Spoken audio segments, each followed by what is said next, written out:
বিসমিল্লাহির রহমানির রহিম। আসসালামু আলাইকুম এভরিওয়ান। জুয়েল হোমি হলের পক্ষ থেকে আবারও অভিনন্দন ও শুভেচ্ছা। আজ একটি নতুন ভিডিও নিয়ে আলোচনা করব। ভিডিওটি হলো শীতে অ্যালার্জি বা আমবাত হলে যা করণীয়। দেখেন এভরিওয়ান, এটি একটি গুরুত্বপূর্ণ একটি সাবজেক্ট।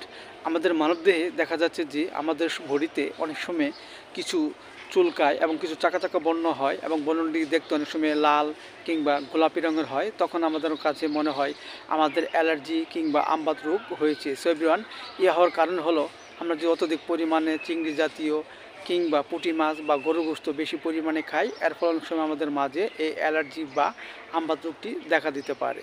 ইয়ে হওয়ার আরও কারণ হলো আমাদের পরিপাকতন্ত্রে যদি কোনো ত্রুটি থাকে, এর ফলে অনেক সময় আমাদের মাঝে অ্যালার্জি কিংবা আমবাত রোগটি হতে পারে। সো এভরিওয়ান, এই রোগটি আমাদের মাঝে হলে আমরা লক্ষণ অনুযায়ী যে হোমিওপ্যাথি চিকিৎসা গ্রহণ করতে পারি। যেমন দেখা যাচ্ছে যে আমরা পানিতে নেমে অবিরাম কাজ করি এবং কাজ করার ফলে আমাদের বডিতে কিছু চাকা চাকা কিছু বর্ণ হয় এবং বর্ণটি দেখতে লাল বর্ণের হয় এবং প্রচুর চুলকায়।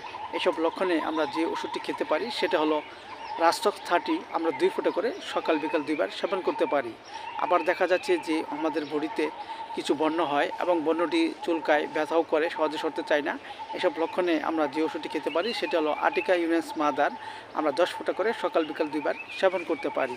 আবার দেখা যাচ্ছে যে আমাদের মাঝে পূর্বে আমাদের মাঝে অ্যালার্জি কিংবা আমবাত রোগটি হয়েছে কিন্তু বর্তমান নেই, কিন্তু কিছুদিন পর আবার আমাদের মাঝে এই অ্যালার্জি কিংবা আমবাত রোগটি হয়েছে এবং প্রচুর চুলকায়, ব্যথাও করে। এসব লক্ষণে আমরা যে ওষুধটি খেতে পারি সেটা হলো হাইড্রাস্টিস মাদার। আমরা 10 ফোঁটা করে সকাল বিকাল 2 বার সেবন করতে পারি।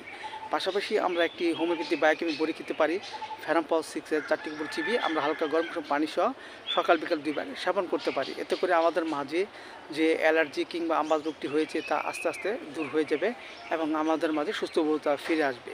পাশাপাশি আমরা পুঁটি মাছ, চিংড়ি মাছ, গরু গোশত ইত্যাদি খাবার আমরা পরিহার করব। এতে করে আমাদের মাঝে সুস্থবোধতা ফিরে আসবে। সো এভরিওয়ান, ভিডিওটি ভালো লাগলে অবশ্যই আপনারা লাইক দিবেন, সাবস্ক্রাইব করবেন এবং আমার এই ভিডিওটি সবাই শেয়ার করে দেবেন। সবাই সুস্বাস্থ্য কামনা করে সবাই ভালো থাকেন, সুস্থ থাকেন। আল্লাহ হাফেজ।